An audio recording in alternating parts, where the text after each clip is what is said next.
Biagio, on a vraiment envie de savoir quelque chose. D'où ça vient, ces œuvres sur la pomme de terre? D'où est venue cette idée de peindre des patates?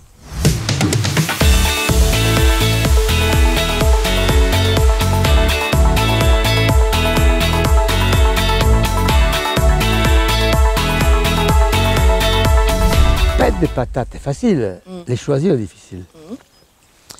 Je disais tout à l'heure, en expliquant que parmi tous les objets de l'étal, que j'appelle des objets, non pas des fruits et légumes, parce qu'ils étaient des objets, et entre parenthèses, quand j'ai exposé au Festival d'Avignon en 82, non en 85, j'avais un étal, moi un étal véritable, peint, et à côté il y avait un étal des fruits et légumes. Alors tous les artistes arrivaient pour acheter des bananes, des machins. Et puis il y a le ministre de la Culture, plus la femme qui c'était, je ne me rappelle pas. Ah oui, non, c'était le ministre de la Culture. Et puis c'était... Ah oui, non, c'était Madame Mitterrand. Et elle disait, mais c'est mangeable. Alors, j'ai dit, il y a un critique, les directeurs des musées d'art moderne, que je lui dis, écoute, prends ça, essaye, mange-le. Alors, il a pris l'orange, il l'a enlevé, bravo, bravo, bravo. Tout le monde m'a dit bravo, bravo. Bon. Revenons. Pourquoi peindre des pommes de terre? C'est pourquoi, je l'ai dit tout à l'heure, pourquoi je prenais les fruits et légumes. Abandonner ce support qui est éternel, pour lui donner un support qui, lui, ne tient pas. Mais alors, revenons aux pommes de terre. Pourquoi? Parce que tout à coup, la pomme de terre, en dehors du contexte mosaïque, d'autre chose, je découvre une double vie cachée, quelque chose de unique au monde. Imaginez-vous, elle reste 4 mois, 5 mois, elle surgit, on la ramasse, elle a des formes fabuleuses.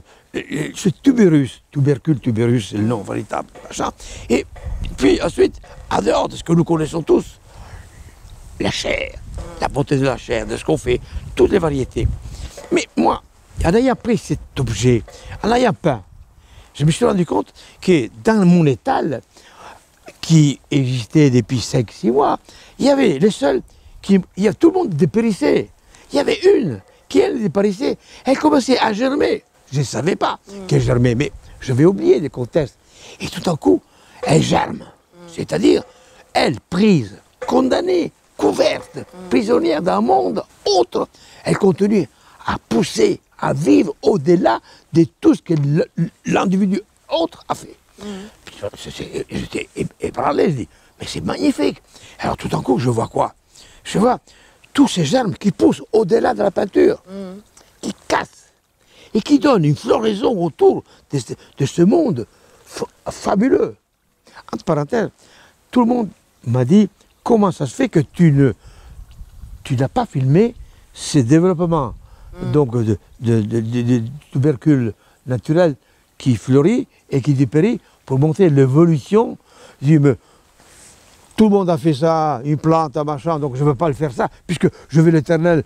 Je peux faire des photos, parce que dans le monde, je peux faire des photos, mais pas faire un film, parce qu'un film, c'est l'éterniser. Mais par contre, je peux faire des photos à un moment donné, parce qu'elle ne sera plus, parce qu'elle va disparaître avec le temps. Et donc, à partir de là, j'ai compris l'essence même des rapports qu'elle a avec la vie. Cet individu, non pas seulement, il est sorti, il est manipulé, il est jeté, sauf qu'on le met dans une casserole, eh bien, elle a cloué, sacrifié, elle continue à germer. Et puis, à dessécher. Il y en a qui pourrissent, qui éjectent leur jus, donc les corrosions, voilà, par la suite, et tout est lié. Ce qui fait que c'est un monde nouveau s'est créé autour de moi, grâce à cela. Donc, le respect de la vie. Je dis, mais elle est comme nous. Elle souffre, elle fait, elle donne, elle tique, mais c'est la vie. Donc, je me suis attaché à ça, et pouvoir élaborer en plan pictural, artistique, faire ce que disait les bonhommes, les ciels, les machins, les hommages que je fais. Je fais beaucoup d'hommages aussi. Bon, mais au fond, elle a une vie propre. C'était ça qui était génial. C'est pour ça que la pomme de terre est devenue, jusqu'à la fin, des corrosions. détruire que je fais, c'est toujours avec le jus. Parce que le jus, alors là c'est drôle, parce qu'elle a la capacité du jus de me bouffer, de manger, de corroder l'espace que tu mets en dessous. C'est quand même quelque chose d'inouï. Et c'est demandé. C'est du végétal. Et donc, tu dis, mais, je suis surpris d'être surpris. C'est génial. Et c'est pour ça que j'ai poussé à l'extrême l'utilisation des tubercules. Voilà, parce que le tubercule, je l'appelle au nom originaire Papas. BP. Mon label, c'est Papas BP. La pomme de terre, parce que là, elle vient bien des Andes, la pomme de terre. La papa, La papas. Hein? Pas la papa, la papas. Hein? Donc j'appelle la bête Papas BP. Okay? Donc, voilà pourquoi l'intérêt. Elle est toujours une surprise. Parce que tu ne peux pas dominer. Tu ne peux pas dominer. Chacun a sa vie. Elle est vraiment comme une humanité close, mais qui vit, qui germe. Il germe sa vie propre. Toute indépendance. Et puis à la fin, accroché à des clous, accroché à des arbres, accroché à ce qu'on veut, accroché au temps, accroché à tout ce qu'on peut, toutes les métaphores qu'on peut lui donner pour l'accrochement. Eh bien, elle est toujours là, couverte par la peau. Parce que même quand une des grosses découvertes que j'ai faites pour donner plus de poids disons, à la décomposition, à la forme la plus naturelle de la perte, de la poussière qu'elle crée. C'est que chez mes tableaux, j'ai eu des problèmes avec la femme d'un copain parce qu'elle est venue, j'étais désagréable parce que pendant l'été, quand j'ai trouvé ce que je vais vous dire, qui ne vient pas de moi, toutes mes vacances, je les passe en Sicile, et à côté de chez nous, il y a Selinunte, dans lequel la Grèce antique.